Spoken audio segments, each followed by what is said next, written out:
Hello बच्चों, let's see this question. KCN which crystallized in the rock salt structure has a density 1.52. Now calculate the D100 for the unit cell.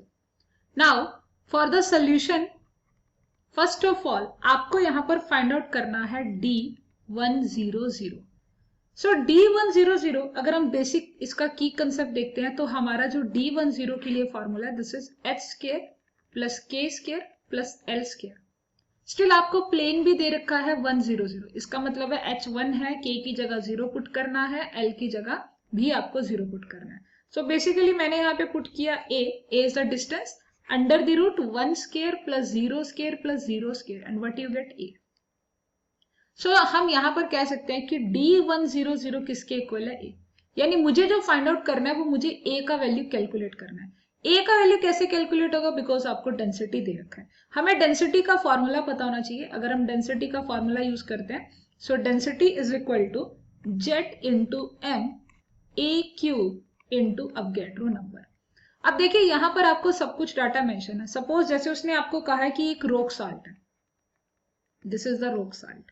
अगर ये rock salt है तो rock salt का मतलब होता है FCC centre यानी कि फेस क्यूबिक सेंटर, और इसके लिए जेड की जगह 4 इंसर्ट करेंगे.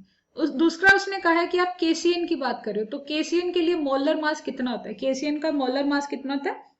सो केसीएन का जो मोलर मास आएगा इट्स 65. ओके दैट्स 65, बट 65 ग्राम में है. देखिए ध्यान से यहाँ पे ग्राम मेंशन कर रखा है. सो डेफिनेटली आप इसको चेंज करेंगे इसका यूनिट. अभी तो हमने मोलर मास को 65 लिखा है. उसके बाद उसने हमें डेंसिटी भी दे रखा है कि डेंसिटी यानी रो कितना है आपके पास 1.52 gram centimetre cube inverse. Okay Avogadro number भी आपको पता है that's 6.022 into 10 to the power 23. ये सब वैल्यू आप क्या करेंगे इस फॉर्मूला में इंसर्ट करेंगे और यहां से ए क्यूब का वैल्यू कैलकुलेट करेंगे. ओके सो कैसे करेंगे हम ये सब वैल्यू, ध्यान से देखिए. नाउ वन बाय वन आप सभी वैल्यूज में इंसर्ट करेंगे. सबसे पहले हमने डेंसिटी की जगह लिखा है अपना 1.52. It's 1.52 gram centimetre cube. Okay आप जेड की जगह 4 पुट करेंगे. मोलर मास आपका 65 है gram. Okay this is the 65 gram. Yes again नीचे आ जाएगा आपका 6.203 इंटू 10 टू द पावर 23. आपको ए क्यूब फाइंड आउट करना है तो ओके आपने ए क्यूब को ए क्यूब भी यहाँ पर लिख दिया. अब यहाँ पर सब कुछ सही है, ठीक है, तो आप इसे सॉल्व कर रहे होंगे.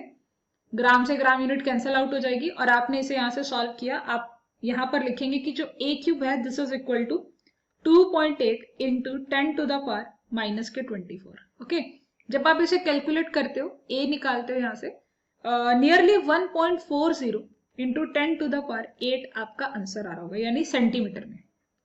बट अगर मैं पिकोमीटर में कैलकुलेट करती हूँ ना, in the picometre a is equal to 140 picometre.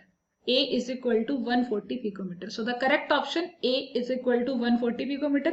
But still आपको जो फाइंड आउट करना था वो D100 फाइंड आउट करना था, जो कि हमने ऑलरेडी एक्सप्लेन करा था कि जो D100 है वो किसके इक्वल है, A के ही इक्वल है. तो D is equal to 140 picometer. So this is the correct option. जो आपका D है, जो आपने यहाँ पे D फाइंड आउट किया, it's a 140 picometer. It's the correct option. Hope you understood it well. Thank you so much.